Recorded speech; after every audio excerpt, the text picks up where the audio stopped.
So what are we saying here as we close this question, what is leadership? It's not just about controlling others. It's about a controlled person controlling others. And there is so much to control yourself about. The biggest challenge now is that some of the things that lead us astray are the things that make us feel so good.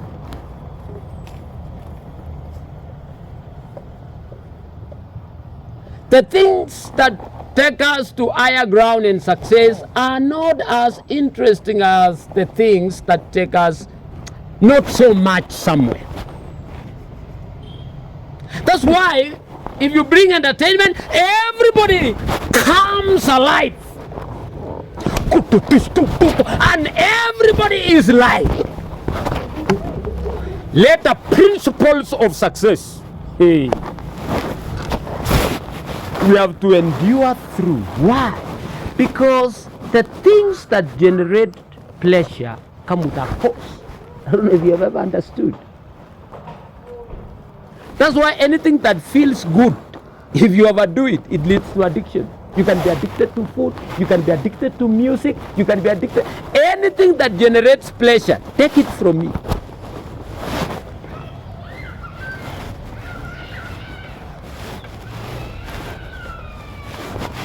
So girls, as you go back to school, I want to tell you one thing. As sure as the sun will come tomorrow, it is only a controlled life that can control another life. If your life is not self-controlled, I guarantee you, you will not succeed in leadership. And I started by telling you, now the light is shining on you. And I can tell you, there are some people who will just toe the line without you talking. They'll just observe you, and from you they feel this thing can be done. From you they feel what we are talking about can be achieved. It's already being modeled by so and so. So the surest way to be a great leader is to be a great person. Am I making sense to somebody? Yes. So don't even work so much on the leadership bit of things. Work on yourself.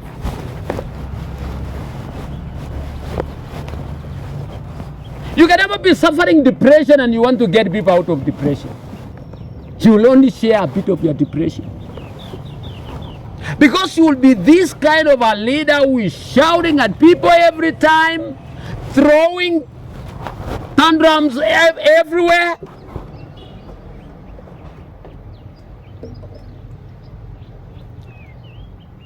There was an organization I worked in some years ago, and we had a leader who I think probably was undergoing depression, and he would threaten people all around. Well, you will get fired, I'll fight. There was even a time he told another leader, I'll kill you. And that's how he eventually lost his job, and from there became an alcoholic and so forth. Things fell apart, not because he was qualified. As a matter of fact, he had an MBA. But things could not just work because his life was not consolidated. How do you consolidate us? When you have a shattered life. Work on yourself. I think the winning definition today is control. Self-control to crowd control.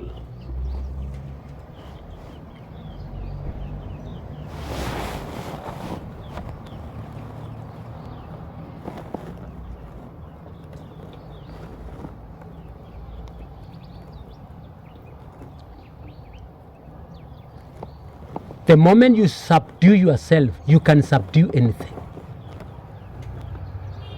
Anything. The moment you have the power to switch off the music and transition to something else, because you feel time for that is over and moving to something else. The moment you have the ability to switch off a relationship because it is toxic. Hello? Yeah.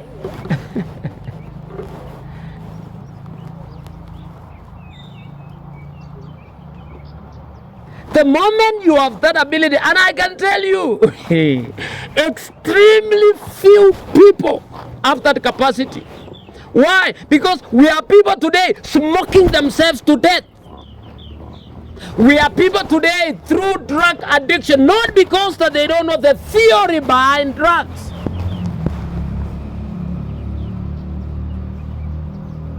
How many qualified doctors today are using and abusing drugs?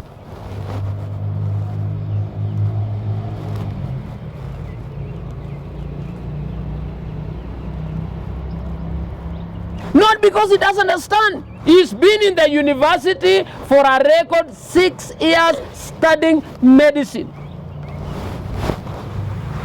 That ability to subdue yourself.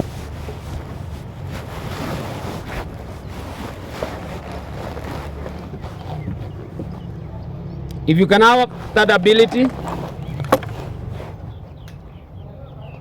to control the chats, to control the use of your phone,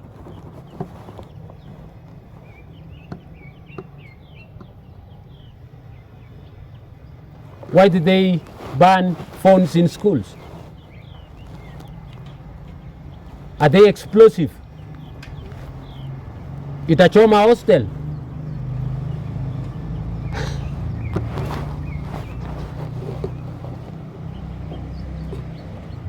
Abuse. Abuse. Why? Because it has the capacity to entertain. What's the problem with entertainment? It has the capacity to generate pleasure. What is the problem with pleasure? The inability to control it. It has a force. Wewe umeona vile watu wana watch football wewe? Hey. That thing can generate a level of pleasure.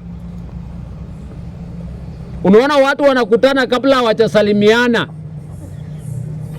Tuliwanyorosha. Bro, tuliwanyorosha. Ndio wasalamiane sasa. That's the power of entertainment. Unakuta mtu tu ametulia. Unamwambia siwende ulale, anakuambia hapana, game inaanza 2 AM. Macho na waka na mnene.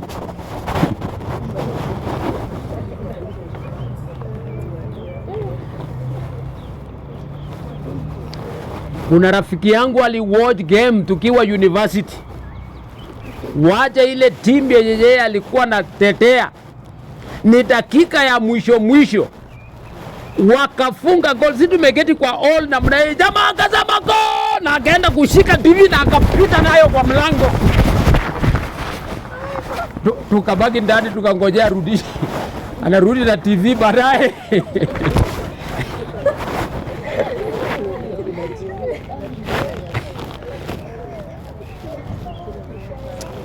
Wewe ushaona mtu amependa mtu.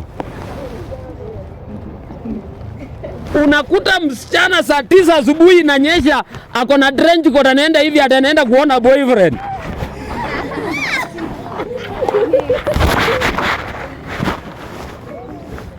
People have committed suicide in the name of love. If you are not aware, and then you arrived from Pluto yesterday.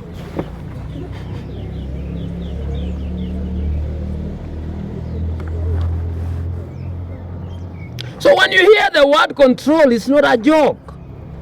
When we are making it to inch around the concept of our leadership, it is not a joke.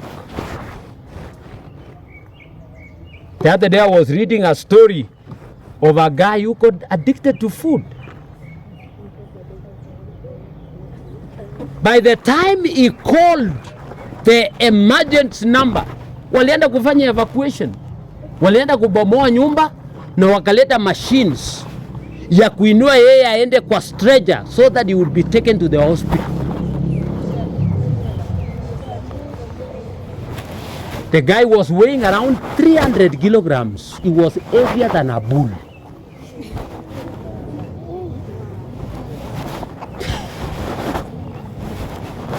Hello? There are people who have eaten themselves to death. Food, yani mdomo tu inaitisha.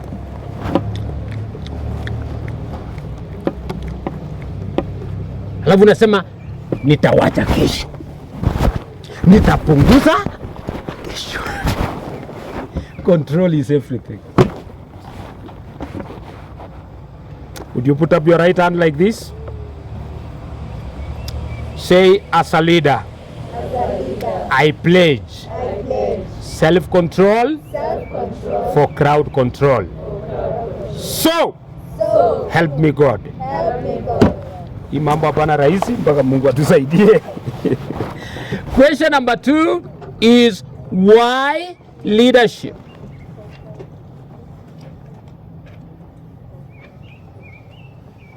Why do we need leaders?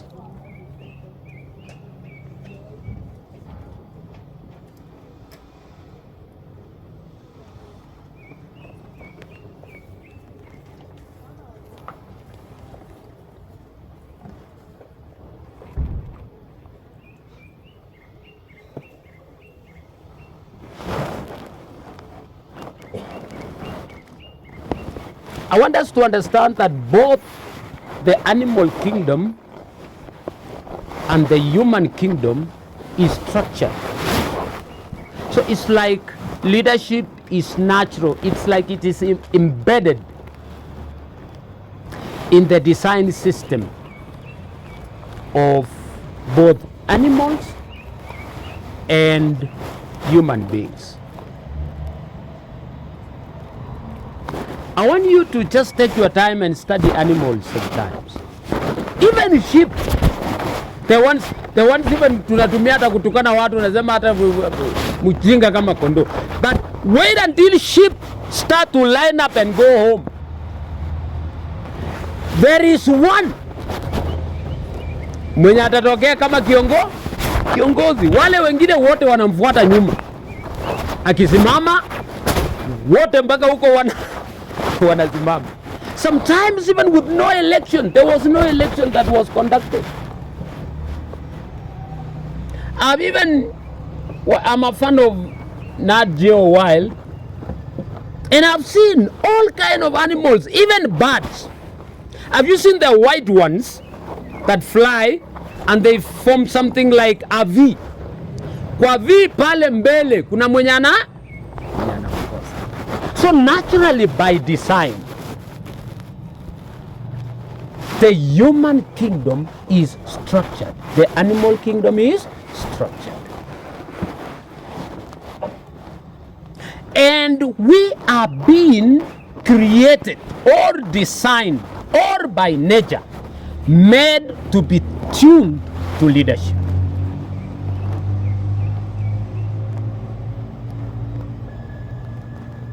And that is why something called incitement is a punishable crime.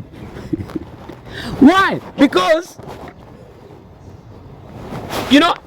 actually incitement is treated or defined as encouraging, actually not even encouraging, but actually mobilizing and inspiring people to break the law.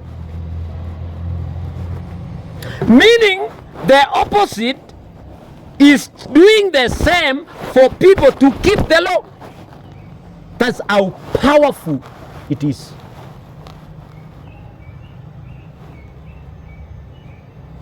Do you know people can just be there in a group and do nothing? Wako tu wametekwa nyara, wamesukumwa, wamenyang'anywa their rights, na wako tu na wanaongezana, wanasema tu this is unfair, this is unfair, until somebody anatokelezea na aseme wase mimi nataka kusema namna hii, enough is enough. We will die for our rights. We will fight. And everybody goes wild. Are you getting me? The same people wenye walinyanyaswa for 100 years, somebody comes one day and everything changes. Israelites, do you know it was like for 400 years? I need to check my Bible again. For 400 years, watu wanabebezwa miziko, labor, until one fine morning, a guy called Moses arrives and motivates people to trek from Egypt to Canaan. One person like this coming to free people whom they would have freed themselves. Am I talking? An entire class of intelligent people, everybody alikuwa na 400 marks. Until one tiny girl stands up and says, hey, order please. Let's have order. Hello? 400 marks, 400 marks, 400 marks, 400 marks. Kila mtu. Until one small girl stands up and says, order. It is class time, please. Who is that?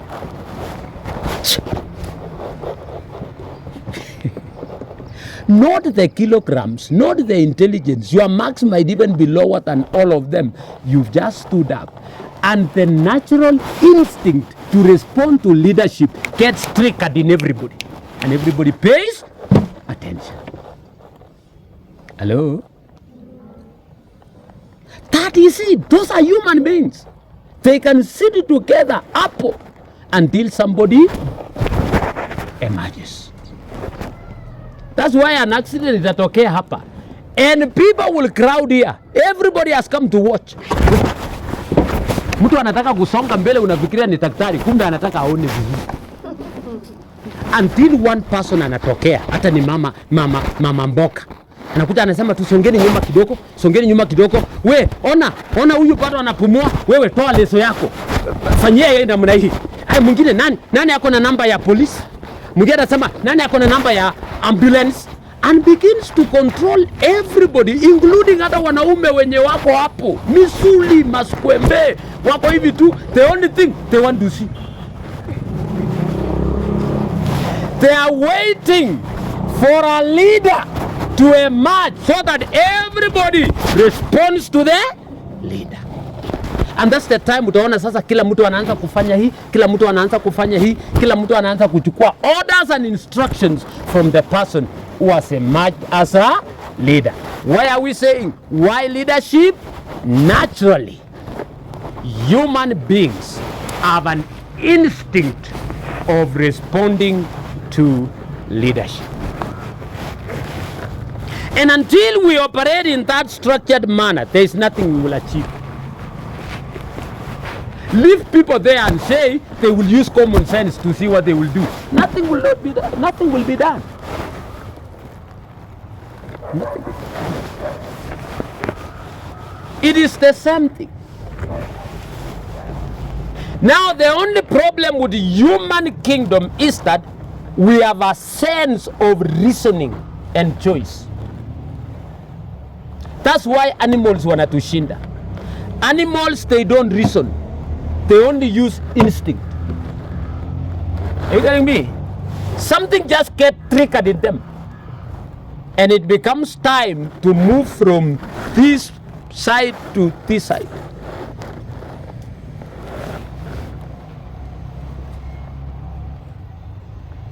That's why they have a season of mating. They have an off-season of mating. In that off-season, you will never see any such activity going around. But for human beings, we have been installed now the reasoning bit of it. And that's why now we become a more complex kingdom.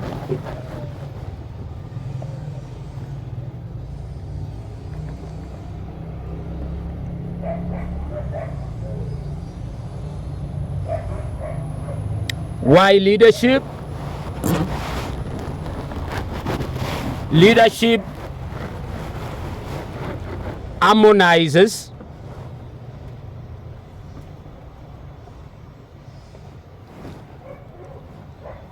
and structures the activities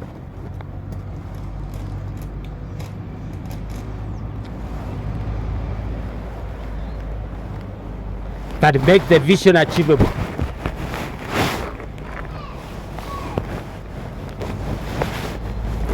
Ndio tusikongane, leadership helps to harmonize.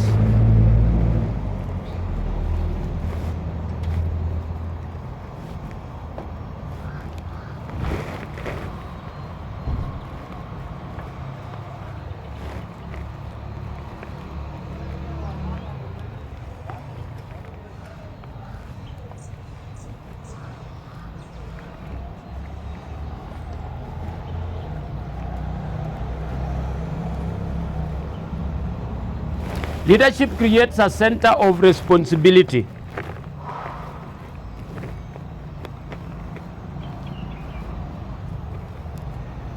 Things happen when someone is responsible than when everybody is responsible. We're supposed to do this, everybody. So everybody will think somebody will do. And at the end of the day, nobody does. Who is responsible? Everybody. So everybody thinks somebody will do. And at the end of the day, nobody does.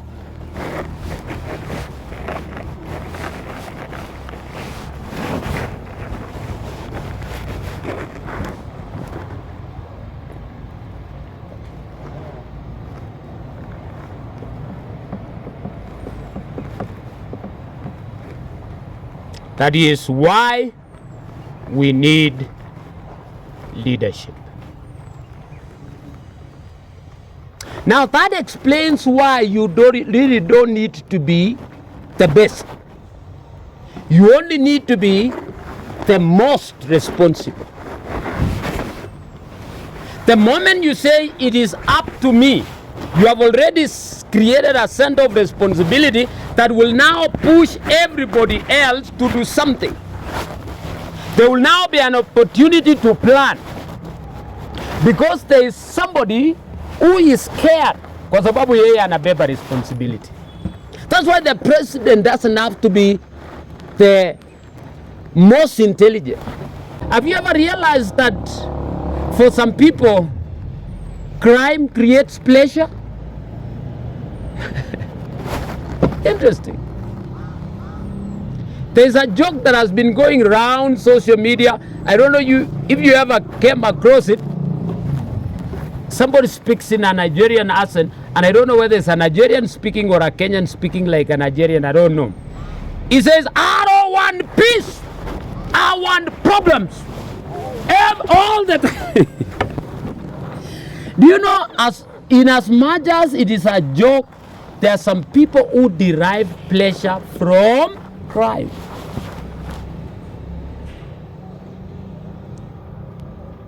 I remember there is a man who sang a song that one guy was singing in the university when we went to university, and he started going into alcoholism.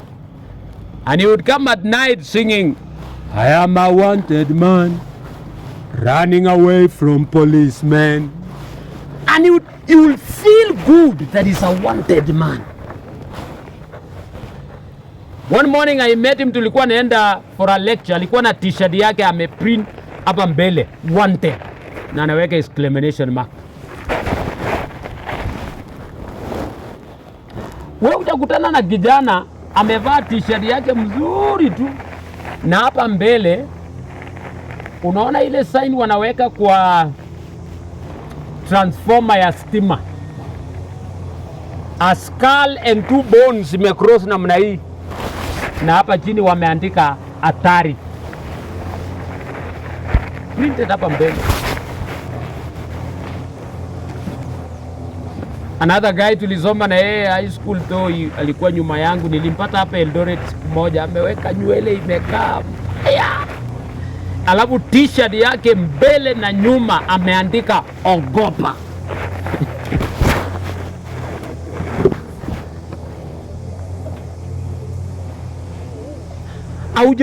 Aujaona some musicians wameenda wameclone meno yao that look so bad, na si hadi ni chafu, yani imecloniwa and they clone with very expensive material but looks very dirty, ni kama chuma imeshikwa na kutu, alafu anapika picha amesitoa hizo meno nje hivi.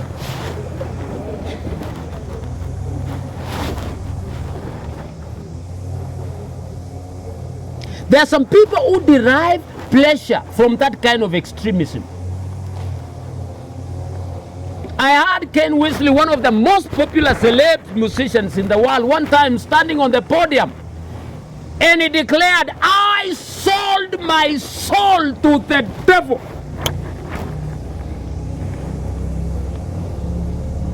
So why do we need leadership? It's because there are some people who find pleasure in being weird.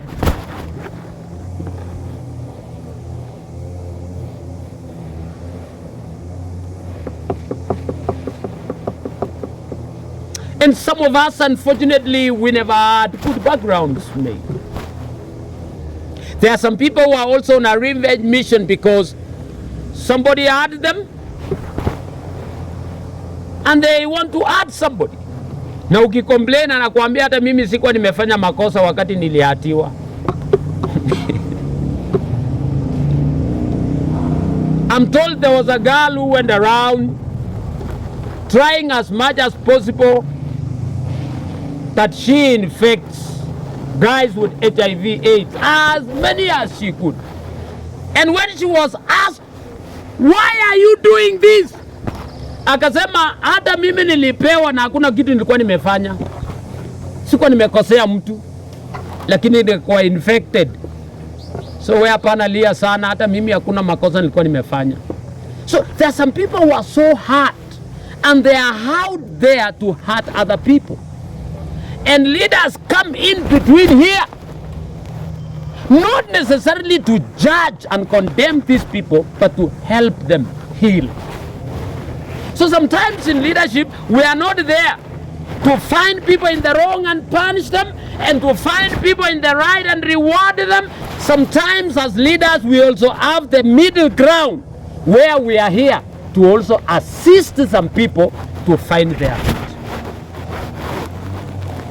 Am I making sense to somebody? And that's why leadership is very important. Let me tell you, see this thing beyond yourself. See this thing beyond Nova Pioneer. See this thing beyond right and wrong. And see it as an opportunity to make somebody live life one more time after losing hope in it.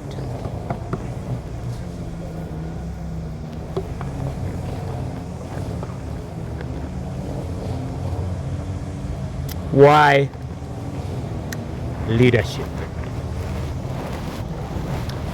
Now let's leave the why at that and now come to the how. And I want us to divide that into two.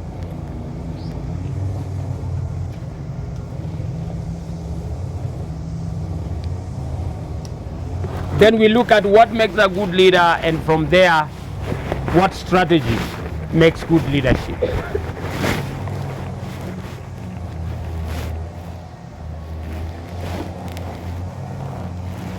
What strategy and what are the personal attributes that can make me a great leader? But I've always said you are greater than the method. Why? Because when you are a great person, you can find a great way of applying the method. Because sometimes there are moments in leadership where it can even take intuition. It can just take like a sixth sense. Those who are very spiritual, it can take God speaking to you over that particular situation.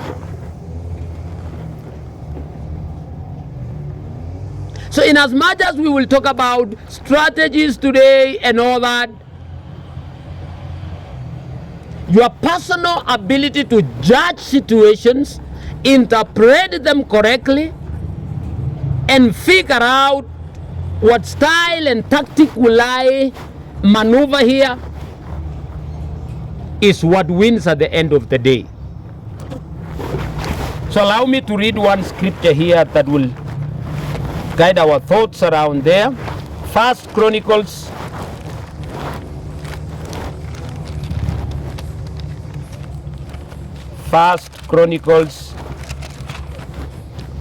chapter 12 verse 32.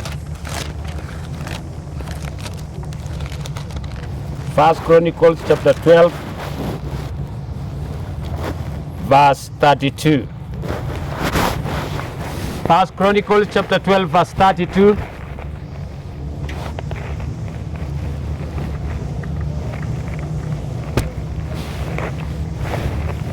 On a light note, I think Chronicles in the Bible is one of the most boring books to read. It's just names and numbers, names, numbers, names, numbers. It's actually introducing the nation of Israelites and their giftings and their numbers. At verse number 32, we are introduced to one of the interesting families here and what they were best at. At verse number 32, the Bible introduces a family called men of Issachar. So the Bible says, and the men of Issachar who understood the times and knew what Israel should do. 200 chiefs with all their relatives under their command. Only 200 chiefs subjecting the entire nation under their command. What was unique about them? Only two things. Number one, they understood the times. And number two, they knew what must be done. The first one is so important. In medicine, they call it diagnosis.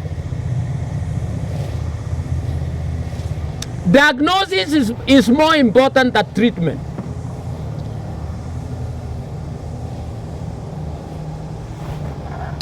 Let me tell you a sad story.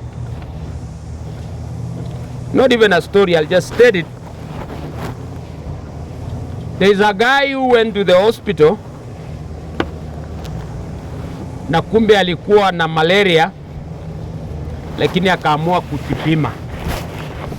And using a defective machine, he was told that he was HIV positive and he was put on ARVs for almost 1 year. Na akakonjeka, ilikuwa karibu anakufa. Baadaye wakati alirudi kupimwa tena, ikajulikana kwamba he was HIV negative. Ile kipimo ya zamani was defective. And when the medication was stopped, akapona. So disappointing, eh? Diagnosis. There was a time my car ilikuwa na shida. It was consuming so much fuel than normal. Na ilikuwa natoa moshi sana. So I went to the mechanic.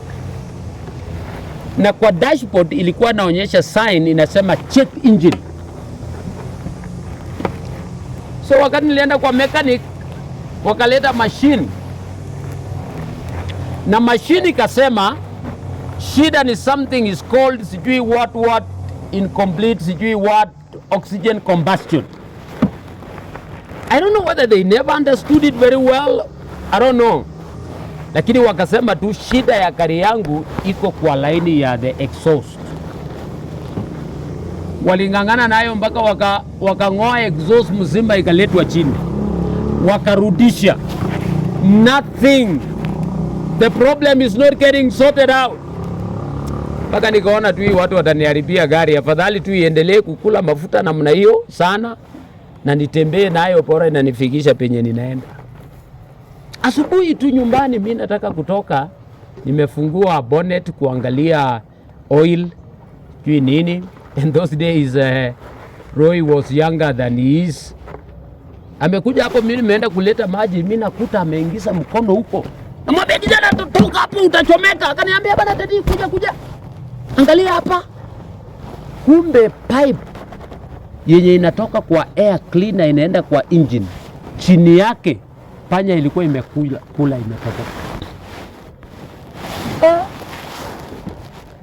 I went back to the garage. The pipe was replaced. Problem solved. Courtesy of Tiny Roy, we solved a problem that has costed me thousands of shillings. So today as I talk to you, don't even imagine of strategies and all that. Can you correctly look at the situation? This law breaker so consistently. What could be the issue about this guy? The issue could be beyond school. Can you get the right diagnosis? Unaweza fikiria ako na madharau, unaweza fikiria anaringa kwa sababu sijui baba yake anafanya nini. The problem could be bigger than that. Are you getting the right diagnosis?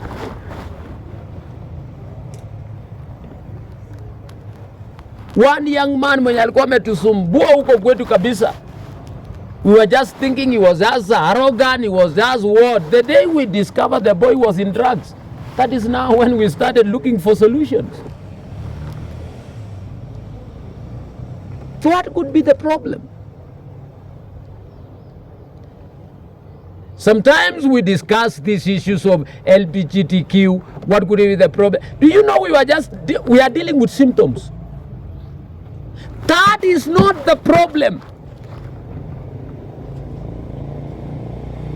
Straight or warped, whatever the definition may be there, let me tell you, that is not the problem.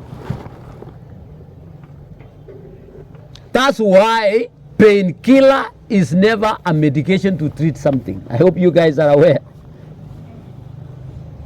What a painkiller does is to interrupt the communication between where you are acting and your brain, so that the brain does not get aware that you are injured. So it's not a treatment. So when we go around preaching and condemning these people who are doing what the majority want to call it weird, is that we are dealing with the symptoms. Why do these people want to get to the extreme? And until that question is answered, we will never help anybody. And there's a man who would want to look like a woman because they were mistreated by a man. How do I want to be a man when the person who made my mother pregnant disappeared, comes back, beats us, mistreats everybody, abuses everybody, and you want me to be a man? I can't be. Anaenda saloon, anaweka, na kama kuna dawa ya kujidunga, anajidunga, anakaa mwanamke, because the mother understands. The father is a wild beast. Hello? But because I don't want to talk about my father, I want to say I am hormonally tuned to be like a woman. This is how I am, this is how I was born, because I cannot be vulnerable to everybody. Am I talking? Diagnosis. So we deal with people at the symptom level and we even aggravate their problems. So today I'm not laying emphasis on the method. Today I'm laying emphasis on the level of genius that we are able to look at situations and interpret them correctly. I can look at people and begin to see, how do I handle this person? Because I understand the person. I can be able to read personalities. There are people who are just attention seekers by personality. Psychology call them sanguines. They always want to talk and they always want to capture attention by dressing and by talking. A sanguine will always look sharp, bright colors. Their only biggest problem is that they are so disorganized. They will come looking so sharp, but when you go where they were dressing from, you will think there was a third world war. And there are some people who are just naturally quiet. Naturally quiet. But when you see a sanguine quiet, red flag. Because a sanguine naturally talks. Enters the room with her mouth open. Can talk even on your behalf. Mnakaa kwa mkutano, wewe umeongea umemaliza. Anasema Madam Dean, actually what Amara was trying to say was and if you are a leader, you are sharp and you know this person is a sanguine, you will always find opportunities for them to get their attention and you avoid the trouble. When you are on parade, unatoa announcement na unasema, I think we are in agreement. Kilimo, you wanted to say something? Yeah, but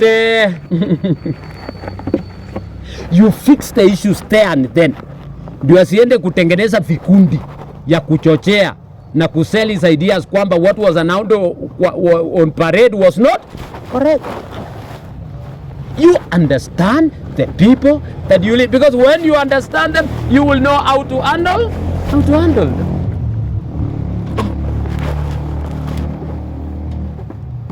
The method is much more, the you in terms of reading and interpreting the situations is greater than the method.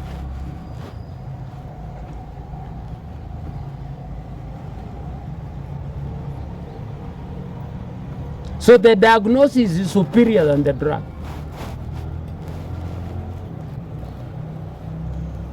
Anybody can get the drug. You can even Google.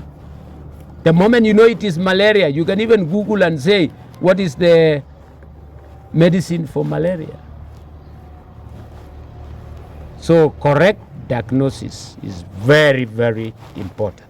In leadership, read situations. The men of Issachar, the Bible says they were superior. Why? Because they understood the times. Can you read the people you are leading and understand them? Who is who? In that space of entertainment, inatakikana uteke nyara nani na nani na nani. I know your biggest challenge are the self-appointed leaders. That's your biggest challenge. Unajua kuna mtu tu kwa shule yeye si student leader, lakini ile command ako nayo. In the social media space or out here, who are they called? Influencers.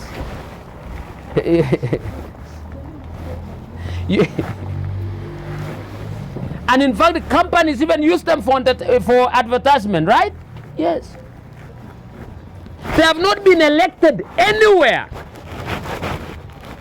but they got a following.